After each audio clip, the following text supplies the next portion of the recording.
안녕하세요. 저희는 세이지 약국에서 실습 중인 약학대학 실습생 김용경, 박진영입니다. 곧 다가올 무더운 여름, 벌써부터 땀이 너무 많이 날까봐 걱정하시는 분들도 많으시죠? 혹은 촬영 등을 위해 화장을 할 경우 얼굴에 땀이 날까봐 걱정되는 분들도 계실 것 같습니다.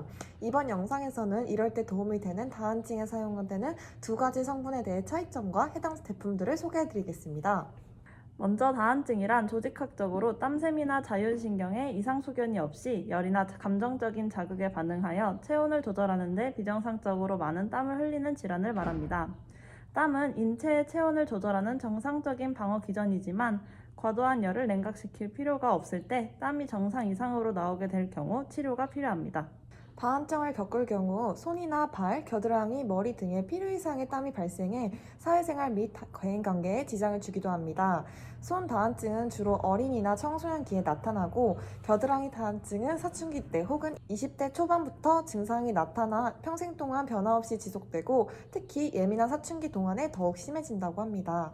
치료하기 위해서는 염화 알루미늄 수화물, 글리코피롤레이트 등과 같은 국소 외형제를 사용하거나 전신 다한증에 간헐적으로 사용하는 경구제인 글리코피롤레이트, 옥시부티닌, 벤조다이아제핀 등과 같은 약물 치료를 사용하기도 합니다. 이외에도 이온 영동 치료, 보톡스 치료, 수술 치료 등이 있습니다. 저희는 국소 외용제에 사용되는 성분들에 대해 말씀드리도록 하겠습니다. 먼저 많이 알고 계시는 드리클로의 주성분인 염화 알루미늄 수화물입니다. 이외에도 노스 에센스, 스웨클로액이 있습니다. 염화 알루미늄 수화물은 다한증 중에서 겨드랑이, 손, 발의 다한증에 허가되었습니다. 알루미늄이 피부의 케라틴 섬유와 복합재를 형성해 물리적으로 에크린 땀샘을 막아 땀 분비를 억제시키고 사람에 따라 차이가 있을 수 있지만 알루미늄염의 수렴 작용으로 땀구멍을 수축시켜 땀 분비를 억제시킵니다. 염화 알루미늄 수화물은 1일 1회 자기 전에 겨드랑이 및 손, 발에 적당량을 바른 후 다음날 아침 물로 씻어 제거하는 방법으로 사용하는데요. 수분이 남아있는 상태에서 약을 바르게 되면 피부 자결감, 즉 화끈거림이 생길 수 있으므로 샤워 후 물기를 완전히 제거시킬 수 있는 저녁 시간에 바르는 것이 좋습니다. 땀나는 증상이 멈출 때까지는 매일 밤 한 번씩 사용하고 증상이 호전되면 일주일에 1에서 2회로 줄이는 것을 권장합니다. 염화 알루미늄 수화물 의약품을 사용할 때 몇 가지 주의사항이 있습니다. 먼저 피부 자결감은 이 성분이 물과 반응하여 염산을 생산해 생기는 증상이므로 이를 피하기 위해 사용 전에 치료 부위를 완전히 건조시켜야 합니다. 또한 권장량보다 더 자주 사용할 경우 피부 자극이 심해지거나 발적, 낙설이 일어날 수 있으므로 주의해야 하며 이러한 증상이 나타났다면 수분제나 1% 하이드로코르티손 크림을 발라주시면 됩니다.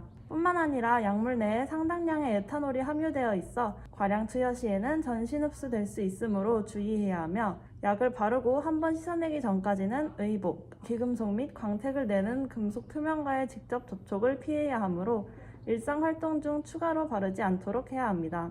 그리고 12시간 이내에 면도를 했거나 손상되거나 자극받은 피부에는 사용하지 말아야 하며 약 사용 전후로 12시간 이내에는 환부에 제모제를 사용하지 않도록 해야 합니다.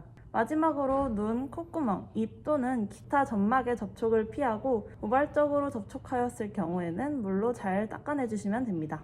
약물 사용 시 땀 분비가 감소되면서 일시적으로 자극감이나 발적이 생길 수 있으니 이러한 증상이 심해지면 사용을 일시 중단해야 됩니다. 가끔 수유부가 사용할 수 있는지 여쭤보시는 분들이 있는데요. 염화 알루미늄 수화물은 유주부로 분비되는지 알려지지 않았습니다. 또한 알루미늄 특성상 피부를 투과하기 어렵긴 하지만 영하에게 우발적으로 노출되지 않도록 하기 위해 주의해서 사용하도록 합니다. 두 번째로 스웨트롤 패드액입니다. 이 의약품의 주성분은 글리코피롤레이트입니다.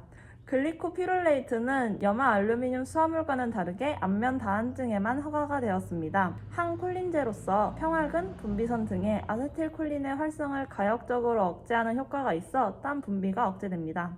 기억해야 될 점은 성인에게만 사용 허가되었다는 점입니다. 1일 1회 1매를 눈, 코, 입을 제외한 안면 환부에 가볍게 5회 정도 문지르는 방식으로 사용하는데요. 적용하기 전 환부를 깨끗이 씻고 충분히 건조시켜야 되며 적용 후 4시간 이내는 환부를 씻지 말아야 합니다.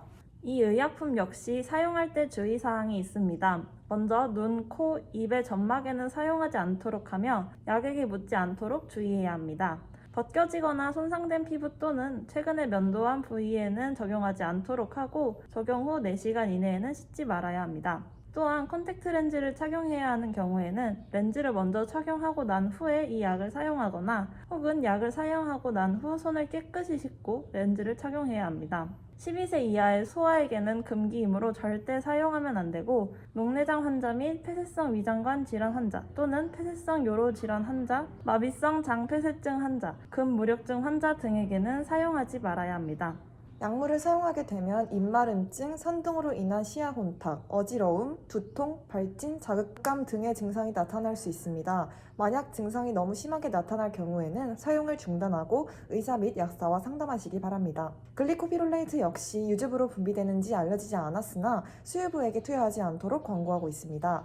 여기까지 다한증에 사용되는 염화 알루미늄 수화물과 글리코피롤레이트 성분에 대해 알아봤습니다. 말씀드린 두 성분의 차이를 간단히 나타내 보면 다음과 같습니다. 여러분 모두 필요한 부위에 따라 맞는 성분의 의약품을 선택해 사용하시고 다한증을 이겨내시길 바랍니다. 감사합니다.